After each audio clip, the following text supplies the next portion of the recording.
Hello and welcome to this special primary election debate for Arizona's Congressional District 7.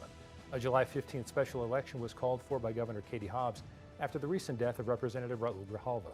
This debate is sponsored by Clean Elections, the state's nonpartisan voter education agency.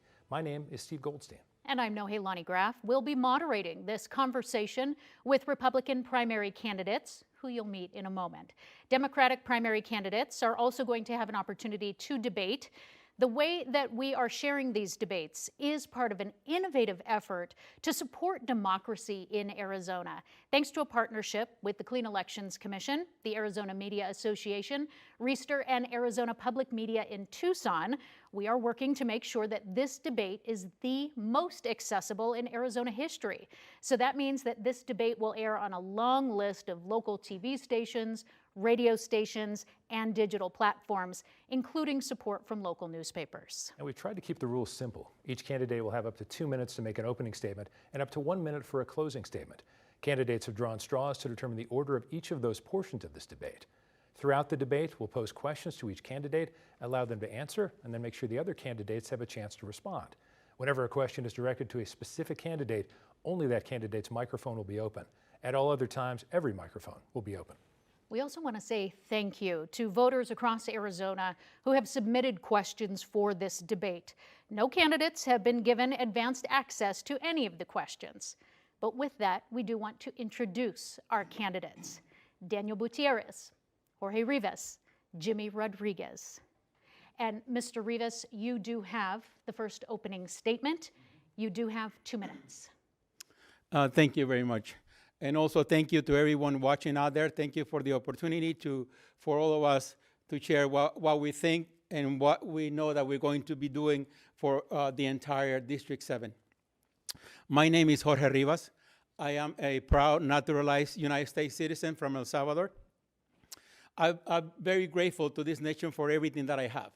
I have a business. I have a great wife, 3 wonderful young men that 2 of them graduated from here, right here at the University of Arizona. So I'm very grateful for everything that I have. At the same time, I know that now that I'm going out, talking to people throughout the district, there are a lot of people that are suffering. A lot of people that the drugs have impacted their life so much. Many of them are on the streets, you know, as homeless. Businesses are suffering. So I feel that since I've been so blessed, I'm not a wealthy person, I'm not a millionaire, but I've been so blessed to have so much that many people might only wish to have. So I want to take my time, some of my time, instead of focusing so much on my personal life, on my business, I want to take some of my time and give it back to the people. I know that my character, my persona, my belief in God, and the willingness that I have, the thankfulness that I have for this country. I'm very grateful to this country that I can put my little grain, my little piece of sand to add to the well-being of so many people that are suffering. I know that many people might say, oh, I know that a lot of people are suffering, but I think God has given me the ability to know how to fix the drug problem, how to fix the homeless problem. And I know if people vote for me, we will be saving at least 90,000 lives every year. We'll take so many people away from the streets. And so please, give me your vote and we'll get to work right away. Thank you. Thank you. Mr. Gutierrez, you have 2 minutes for your opening statement. Hello, everybody. Thank you for being here tonight.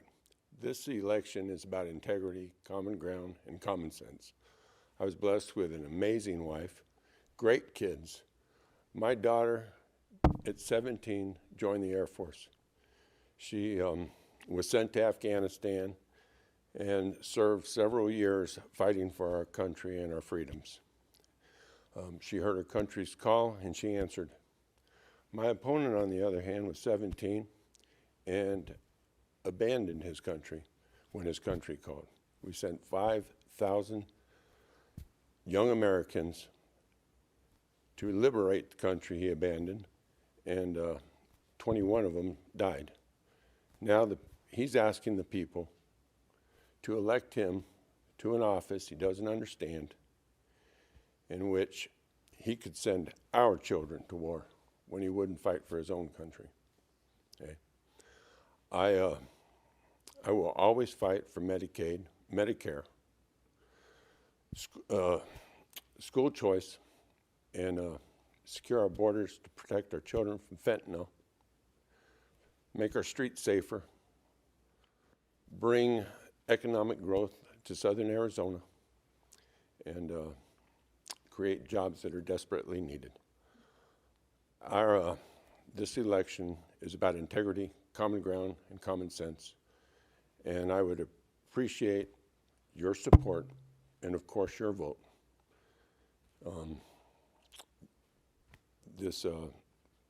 Together, we're stronger. Amen. Thank you. And Mr. Rodriguez, you have 2 minutes for your opening statement. My name is Jimmy Rodriguez. I'm running to represent Arizona's 7th District. I'm not a polished politician. I'm a father, a husband, and a businessman. I spent most of my time in construction, vehicle acquisitions, and racing. In 2022, I lost my son to a horrific incident. And for the last 3 years, I've been fighting the federal government for answers and policy change. I've contacted my elected officials and haven't got any results back from them. I've effected change in policy, and I'm running to be the representative that I needed at that time in my life, to represent the people and make real change. Thank you, gentlemen. Let's get to our first question. It relates to very current events. And Mr. Gutierrez, let me start with you, and then we'll go down the line, gentlemen. President Trump, in addition to having National Guard troops sent to Los Angeles, has now released 700 Marines to go to Los Angeles in response to protests related to ICE raids. Do you support that kind of action, Mr. Gutierrez? Well, it is a mess over there, and I've been following it. And it's like someone took the bottle from the baby, and now they're throwing a temper tantrum, is what I'm seeing over there. This was caused because we ignored our laws. Everybody ignored the laws that were on the book, and they opened up the border.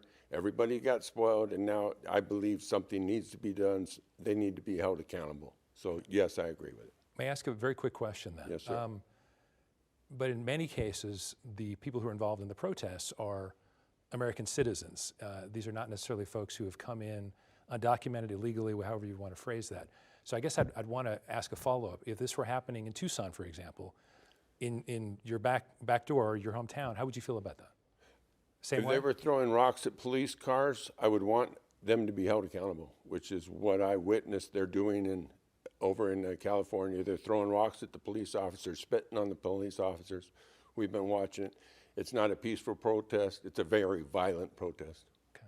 Mr. Rivas, to you as well, sir. Thank you for the question. I feel that President Trump is just trying to enforce the laws that we have on the books. And I put everything that is happening right now, the chaos that we see, I blame it 100% on Biden and his administration. Because if he really wanted to help people when he first went into office, he should establish a system to where people will come in legally and we will know who they were. Were they criminals? Were they good people? Who are these people? Now, at this time, when he let in 12 millions or how many millions he let in, we don't know who they are. And that is what's happening. I mean, we had an administration, we have an organization called the Democratic Party that to me is an organization that has become an organization of people that are run by people that lie, just like Mayorkas did when he was saying that this country was safe and secure, the border was secure. He was lying. The organization of Democratic organization has become a chaotic organization because all the chaos that you see is because of what they did. And also, they become an organization that destroys the nuclear families, destroys our cities. So we need to put an end to that. And I'm asking to all the voters to please stop all the chaos. I'm going to follow up with you in just a second on what you just said, but Mr. Rodriguez, I want to give you some time first, 2 minutes, to address the first initial question about what we're seeing playing out in LA and what if we saw that same protest response happening here, was it right to send in the National Guard, the Marines? Okay. I see you're referring to it as a protest, but it looks like complete chaos to me. I support Trump in federalizing the National Guard. I think the National Guard needs to have a presence there, especially how we've seen it escalate throughout the past 3 days in California alone. And I blame that on the governor, honestly, of California for not being strong enough in getting the illegals out when he should have. So, Mr. Rivas, I want to come back to you for a moment because you said, you talked about people not following the legal path. So what do you think about the tactics of ICE showing up, say, at asylum court for people who are following what most lawmakers have encouraged them to do, show up for their court dates when they're asylum seekers, and then ICE is showing up outside? Yeah, they are looking for, or they are, like you said, that some of them are going to court. But the problem is, and it still for me is the big question, why that was the Biden administration let in so many people when they knew that that was not the right thing to do. They didn't care about the citizens of this country. The first job of the President of the United States and the authorities was to protect the people of the United States. And if the authorities are going to pick up those people, they're just following the law. And I think we need to follow the law, because if we don't, we become a banana republic, and that's not acceptable. Mr. Gutierrez, I want to ask you, under the Trump administration, then, do you feel that our border is more secure, and do you support how ICE has been carrying out their apprehensions and moving people back out of the country? I believe the border is much more secure. They've implemented the laws. The Border Patrol are now working at the border crossings, which they weren't doing before. I'd like to address the banana republic. The reason we have banana republics is because in other countries they have given up their gun rights. They took it more to a hunting. And once they do that, they no longer have a reason to defend themselves or a way to defend themselves. And we send our children all over the world to fight these wars, which we need to bring to an end. So, Mr. Rodriguez, I want to ask a little bit of a philosophical question. And I don't want to stereotype the three of you running as Republicans, forgive me, but there had been a conservative point of view that the federal government stepping in too much on states' rights.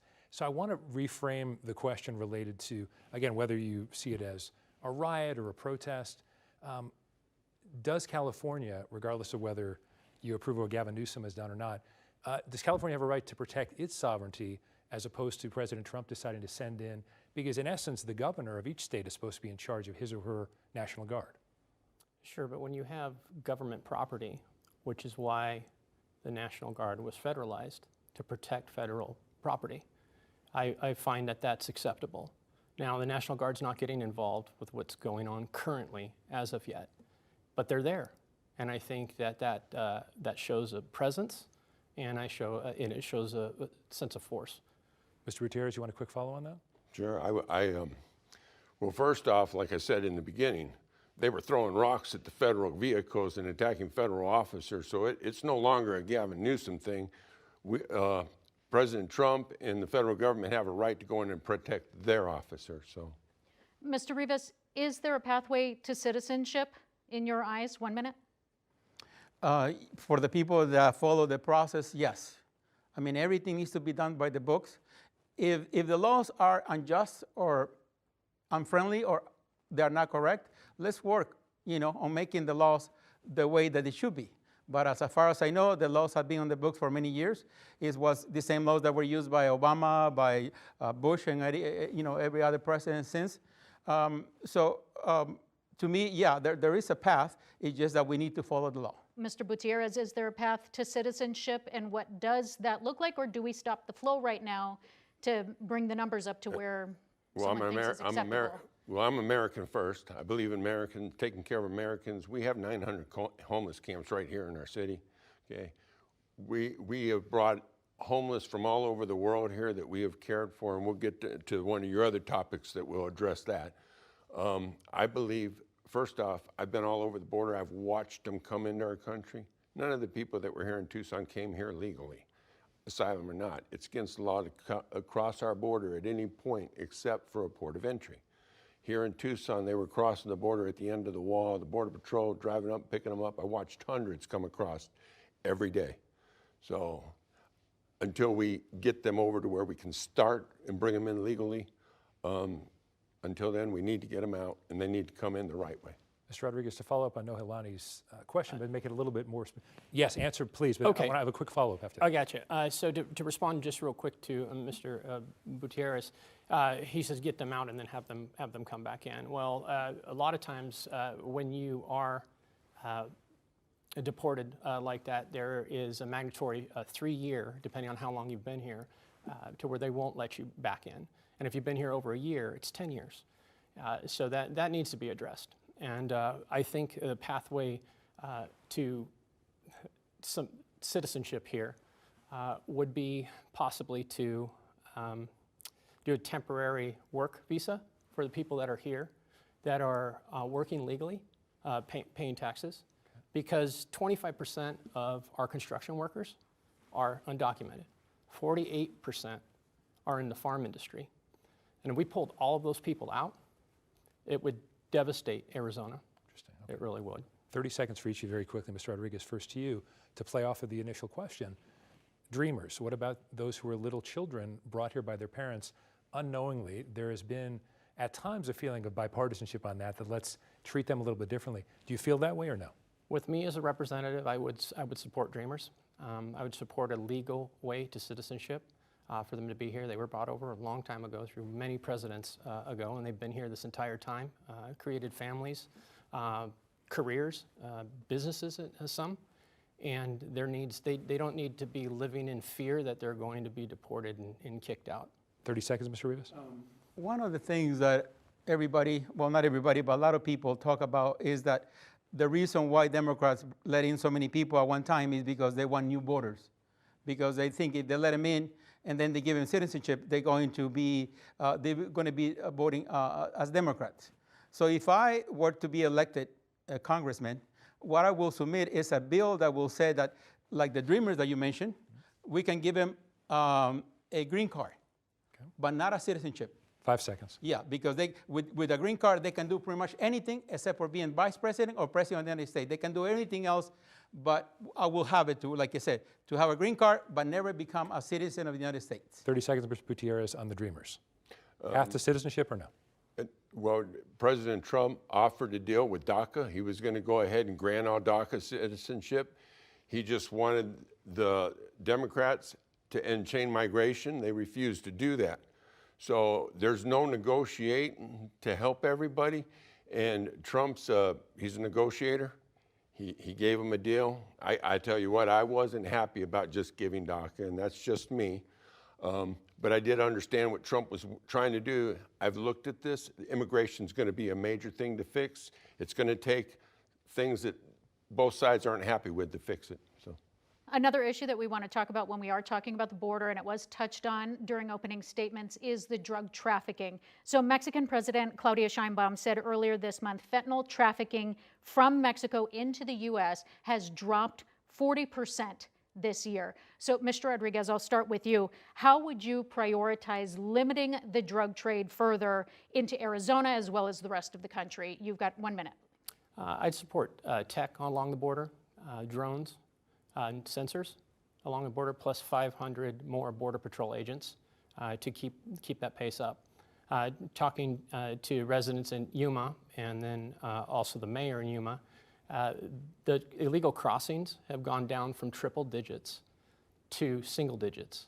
I think the last report was 7 interactions a day in Yuma, which is very low. Mr. Rivas, what do you say for limiting the flow of drugs across the border into our state as well as other border states? What's the key? A few months ago, maybe a year ago, when President Trump met the president of China, he asked him, President Xi, how is your drug problem in China? And the president said, we do not have a drug problem in China. And the same things for many other countries around the world who have the death penalty for people who are trafficking, who are selling drugs or bringing drugs into their countries. It's not necessarily that they're killing those people, but once people know that if you go to that country with drugs, you're going to face the death penalty, people do not take those drugs to those countries. So I think President Trump is, I believe he's interested in something similar. And as a congressman, I will talk to other congressmen and make sure, and to try to get, if we can, a support to pass a law, to pass a bill, to give it to the president, to see if we can install here that in the United States as well. Because the death of 100,000 people is not only outrageous, but in my point of view, is unacceptable.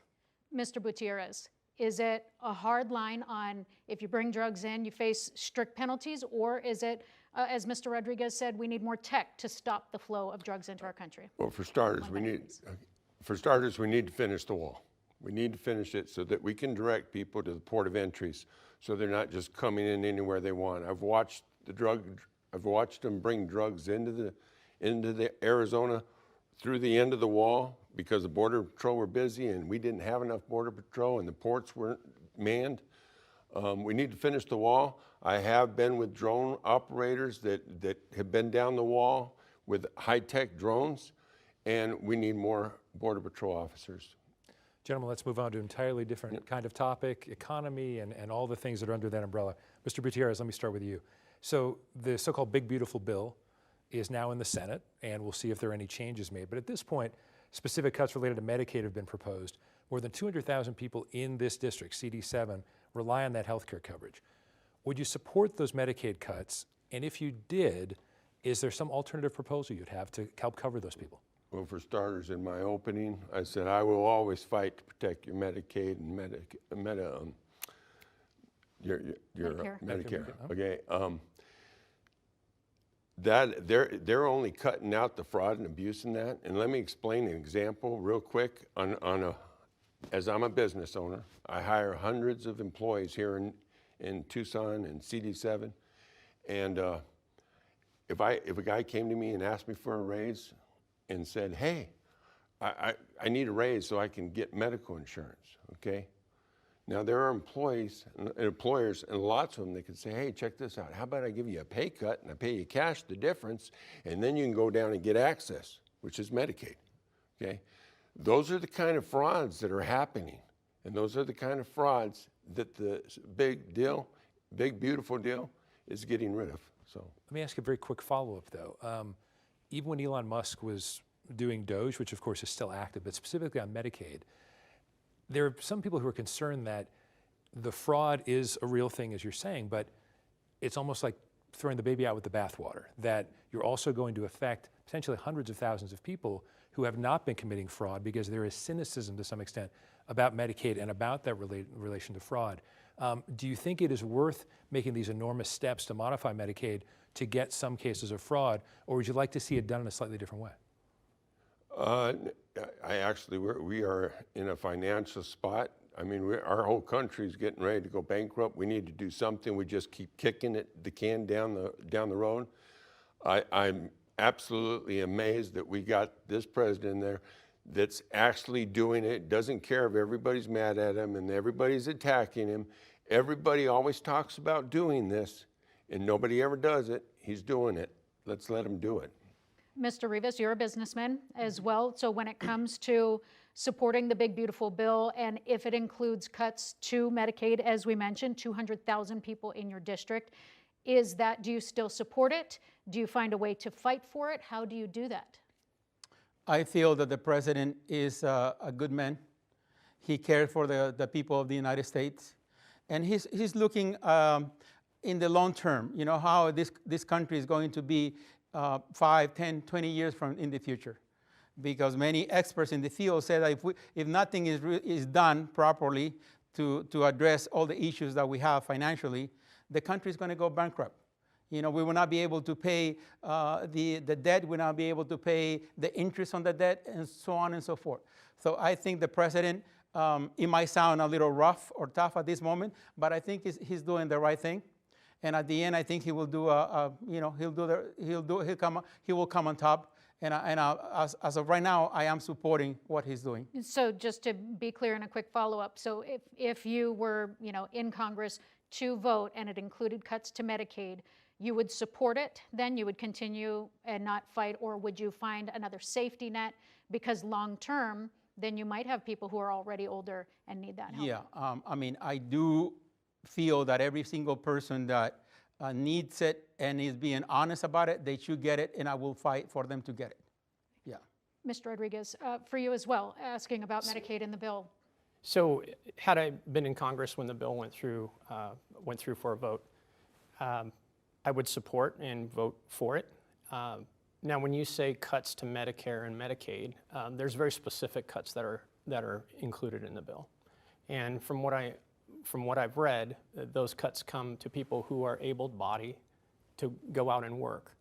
And that's where they're going to have to qualify, basically, at that point. So I don't support cuts for people who genuinely need the coverage, but I do feel like able-bodied Americans, able-bodied people that are on the system now need to prove they're working part-time, going to school, doing what they need to do in order to stay qualified.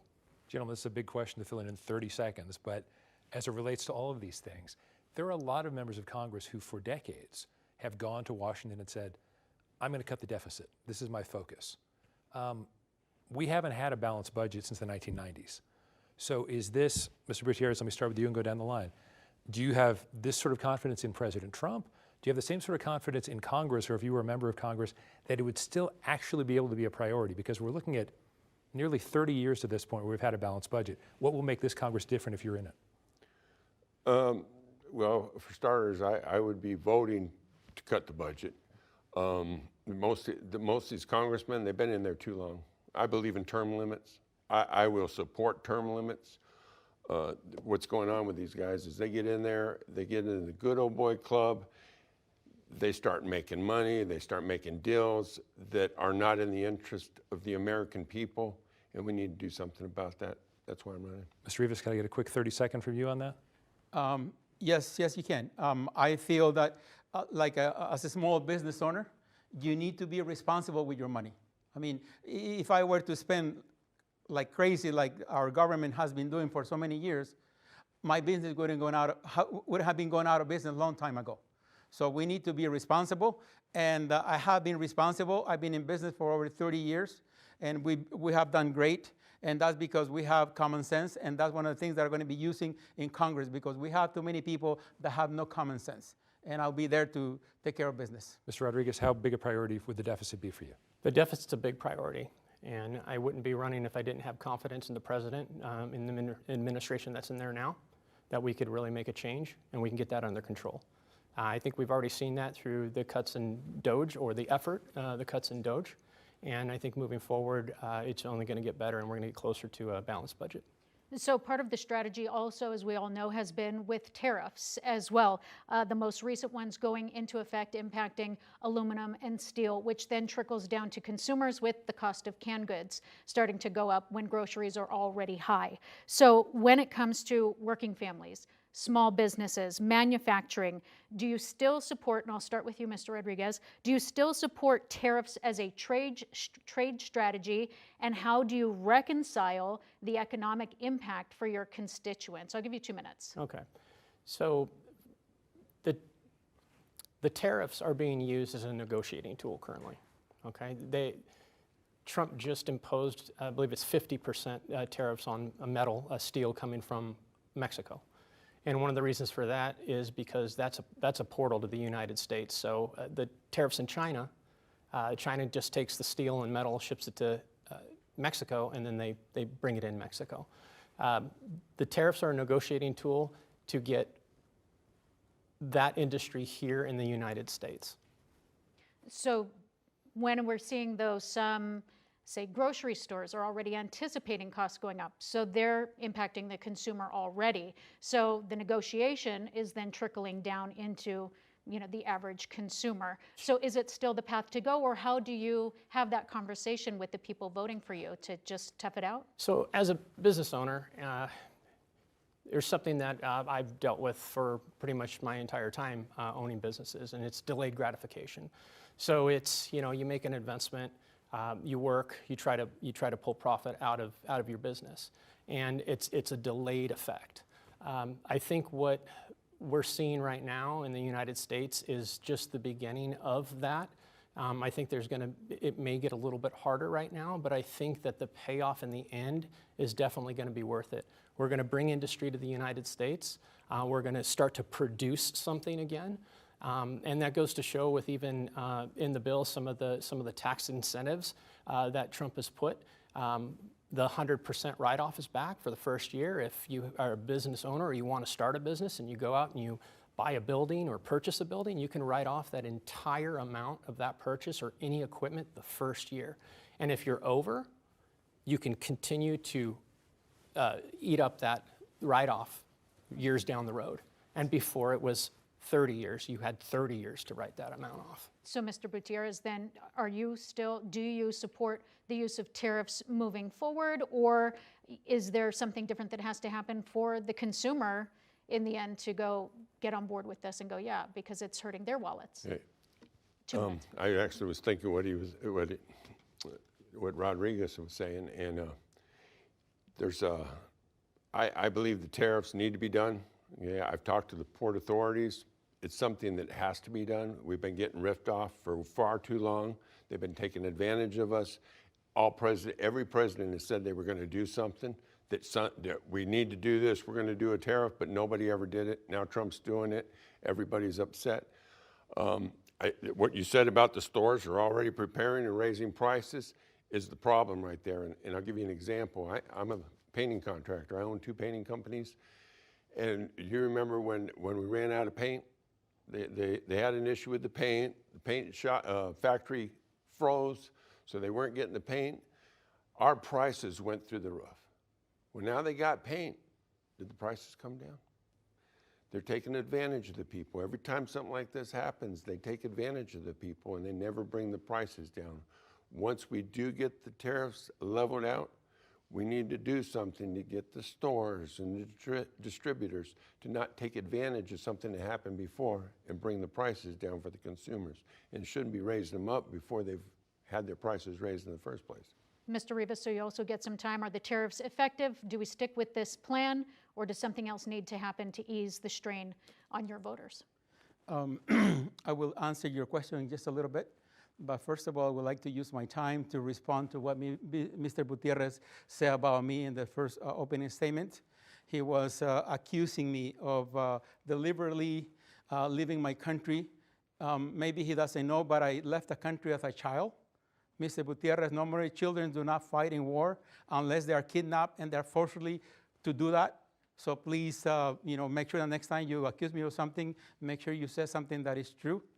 But beside that, my family, who was members of my family, like my uncle, they were old enough to fight. Not only they fought the communists, but also they died.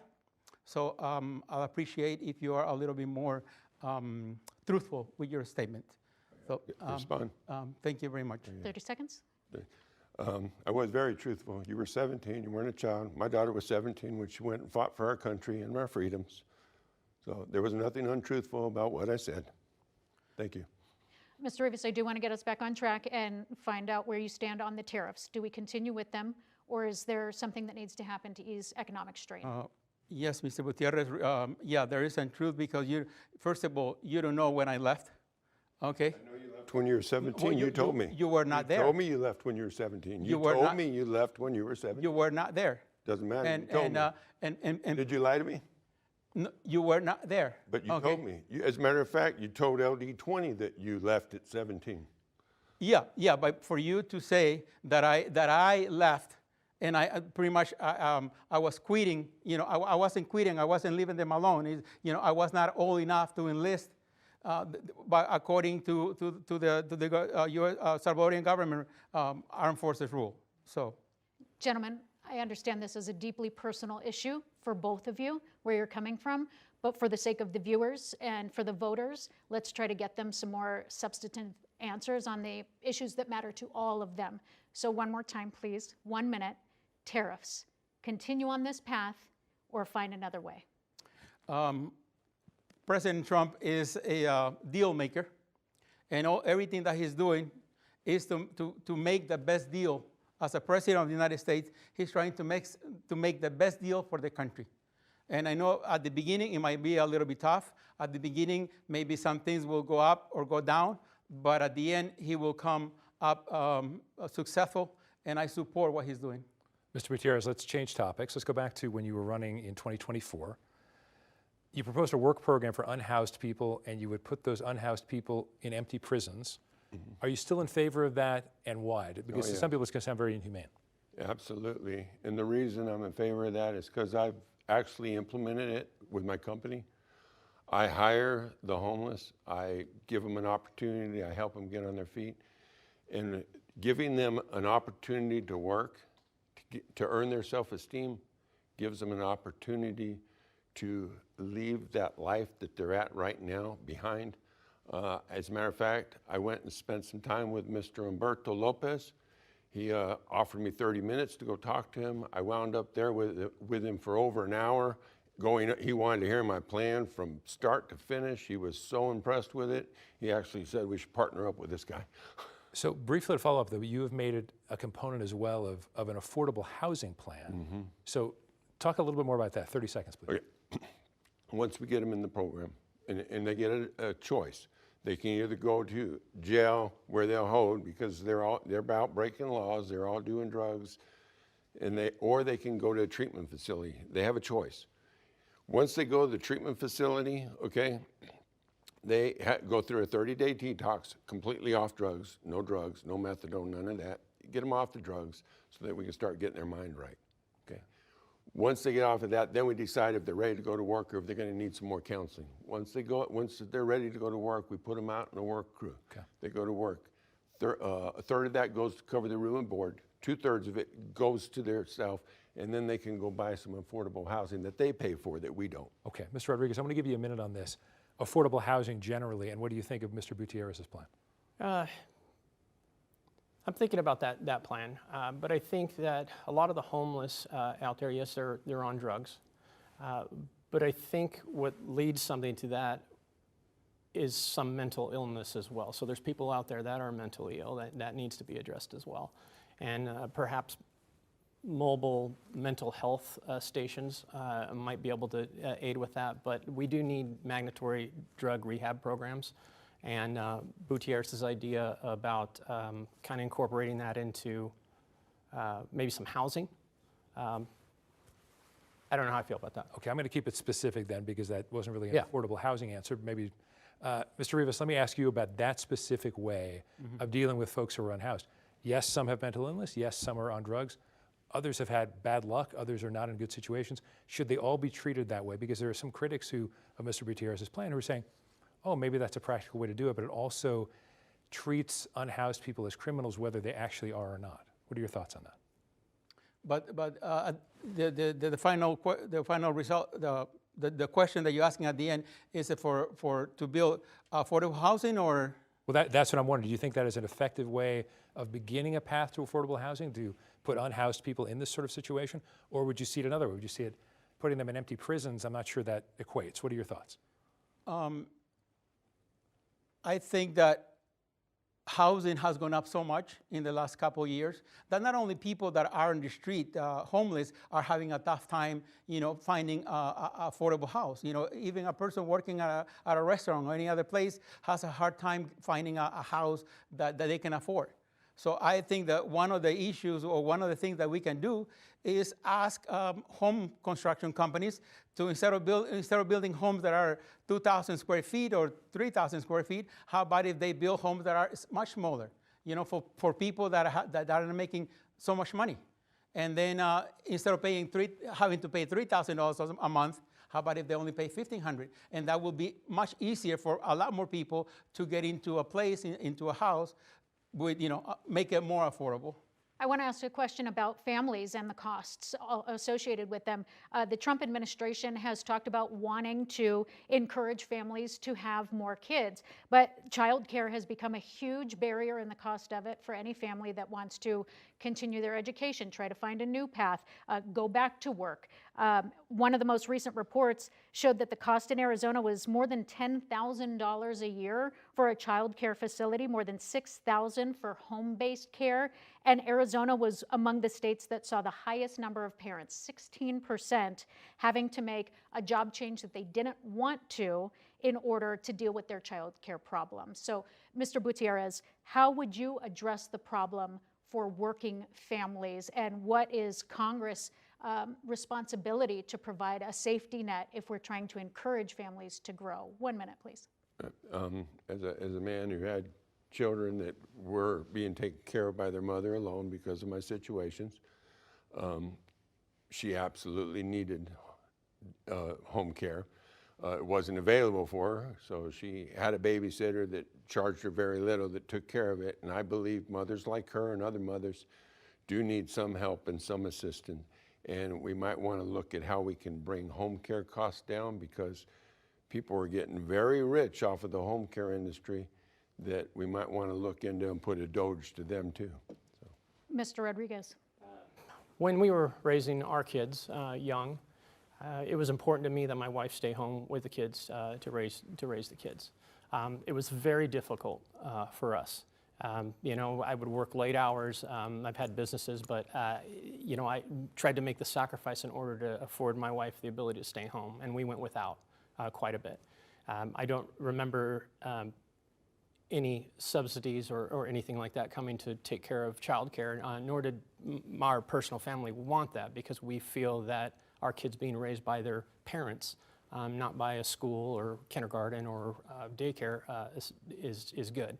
I would support a bill in Congress that would help working families out to afford daycare for their children. Because to your point earlier, also, you talked about some of the other work requirements that you'd like to see implemented with the able-bodied when it comes to other support services. But as we know, with some families, then that's the balance that they're trying to make. They can't afford to work when the cost of childcare is outpacing what they make.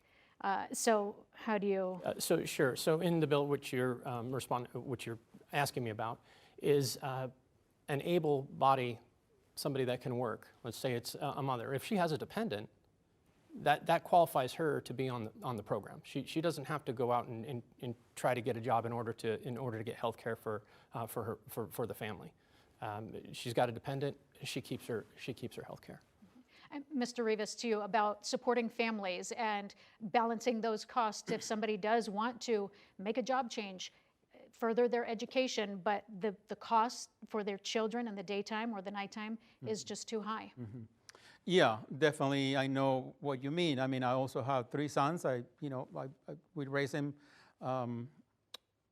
facing some difficulties sometimes, but also we need to understand, or it is my opinion that we as parents, we need to be a little more, give our kids a better coaching.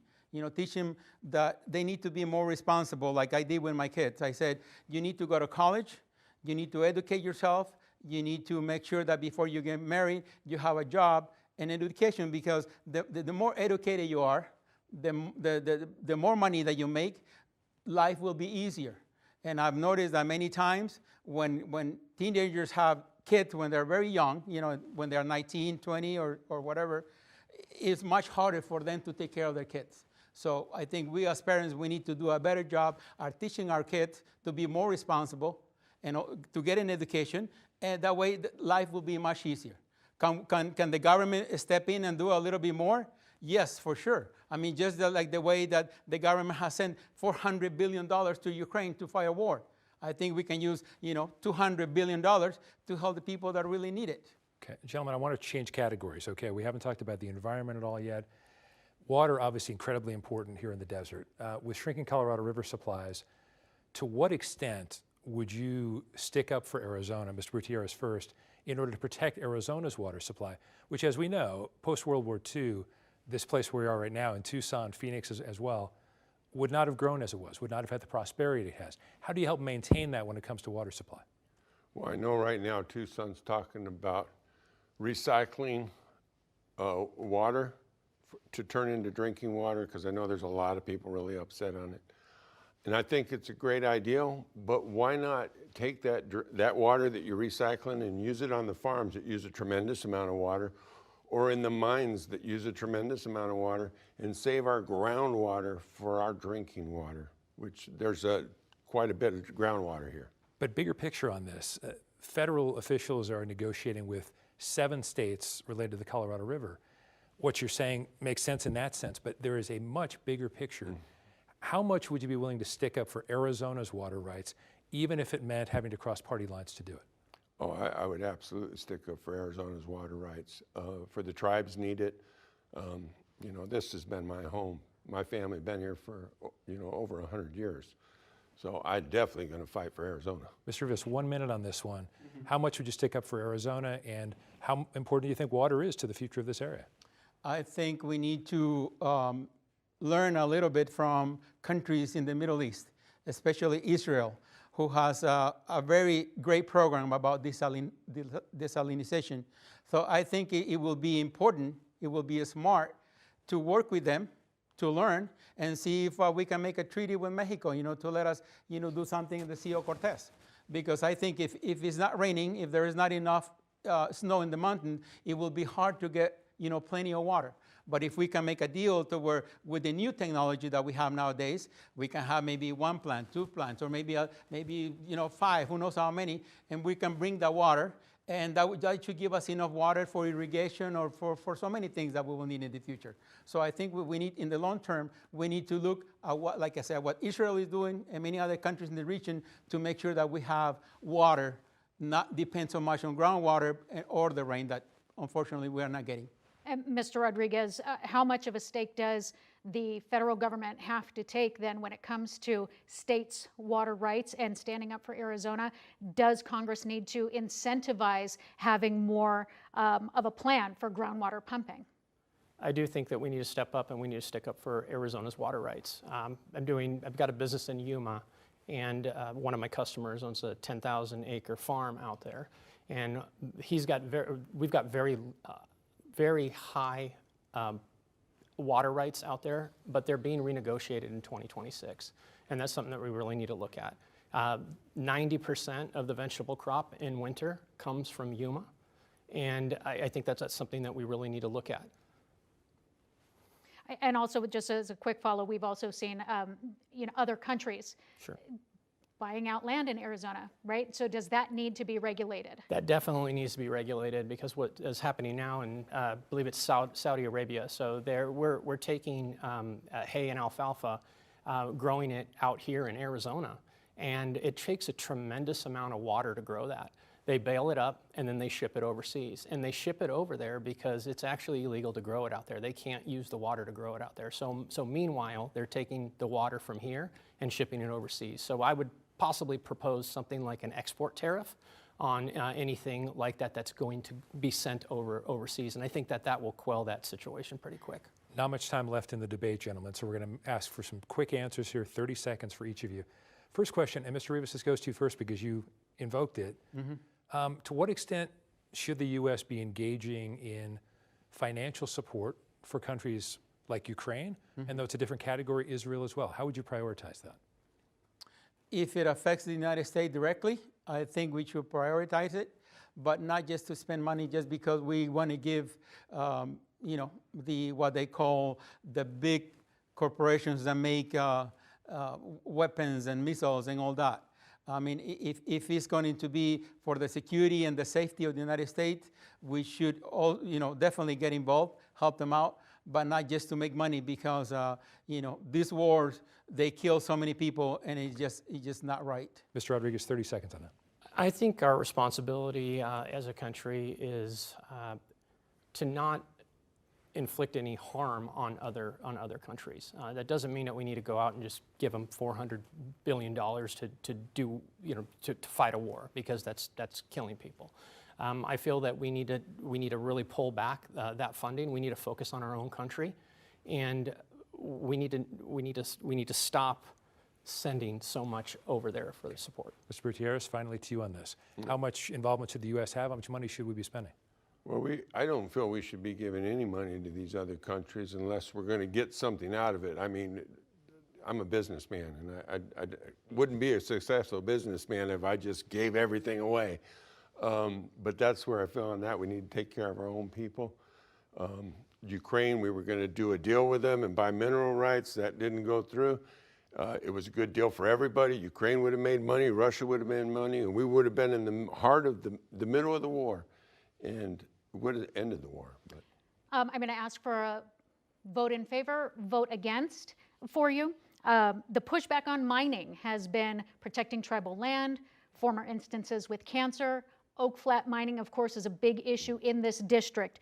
If it makes it to Congress for a vote and you are there, do you vote in favor of Oak Flat mining or against? Mr. Butierez? For or against? dang, that's a tough one. I'd have to say 4. Mr. Rivas? 4. I vote for it. Cleanly. So our last question, and this could be opening statement, closing statement, could all wrap it up, but 30 seconds, very quickly, Mr. Gutierrez first. You're running in a district that has long been leaning progressive. What is the issue that would make you stand out most to voters to say, no, I can actually flip this seat in the political sense? Because one, I'm running for everybody. This is the people, as you saw in 414, Democrats came over with the Republican, we voted together. And I believe that's what's going to happen this time. Okay, because I'm running to represent everybody. Mr. Rivas, what makes you a better candidate in the general election? Give us 20 seconds. It makes me a better candidate because I have high moral values. I'm doing this because I think it's the right thing to do. I'm not doing it for money. I'm not doing it for fame, anything like that. I think I have a mission to accomplish. And also, yo me puedo comunicar en español con toda la comunidad latinoamericana, toda la comunidad habla hispana. So, muchas gracias a todos mis personas que hablan el mismo idioma. Entonces, I will be able to communicate and be able to make a big difference. You have 20 seconds, Mr. Rodriguez. I'm running as a Republican, but I'm going to be able to unite all Democrats, independents, and Republicans. Find a common ground, move forward. I'll break party lines if I have to in a vote in Congress, but I'm going to make sure I do what's right for Arizona. So it's time for our closing statements. Each of you is going to have 1 minute to wrap it up, and to keep you on time, if we have to, we will politely interrupt you if you run over. So Mr. Butierez, you do have the first go at our closing statement. You have 1 minute. All right, well, last time I was at the debate, there were some, not some good things said about Mr. Grijalva, and I would like to take my minute to let, I didn't agree with Grijalva on probably anything, but he did serve this community for 50 years, and he deserves respect for that. Okay. That's all I got to say. Thank you. Mr. Rodriguez, you have 1 minute for your closing statement. My name is Jimmy Rodriguez. I'm running to represent Arizona's 7th District in Congress. I'm asking for your vote because I am the only candidate here that's going to be able to unite all the parties, move forward, and make a difference for Arizona's 7th District. You could find more information on me at jim4az.com. That's Jim, the number 4az.com. And I'd love to communicate with you. Reach out. And Mr. Rivas, you also have 1 minute for your final statements and thoughts. Thank you, ma'am. Thank you all very much. I want to ask you for your vote because I'm the person who can take care of so many problems that this district is having, especially the fentanyl crisis. I am a person who have honesty, integrity, and I also believe in God very much. I also I have never done drugs or been convicted of any crime like my partner here to the side. He was in jail for over 10 years. He was addicted by his own testimony. He was addicted to drugs. And I think if we want to, many people say, let's drain the swamp. And if we want to drain the swamp, we need to start sending people that have good moral values, common sense, and the ability to communicate and the ability to make full sentences. And I think I will do my best, and I will be the best candidate, the best congressman that this district has ever had. Thank you so much, and God bless you. And we are out of time, I am afraid, so you'll have to take it online to your social media. But we do want to thank each of you for participating in this. We also want to acknowledge Mr. Grijalva's passing as well in the cause for our debate. So we appreciate all of your participation. This does wrap this primary debate, though, with our Republican candidates for Arizona's Congressional District 7. We also will be hosting a debate among the Democratic primary candidates. And as a reminder, Arizona's special primary election for Congressional District 7 is on July 15th. The voter registration deadline is June 16th, and early voting starts June 18th. All registered voters, including independents, can participate. Head to azcleanelections.gov for more voting information. And on behalf of our partners at Clean Elections, the Arizona Media Association, Reister, and Arizona Public Media in Tucson, we do thank you for joining us.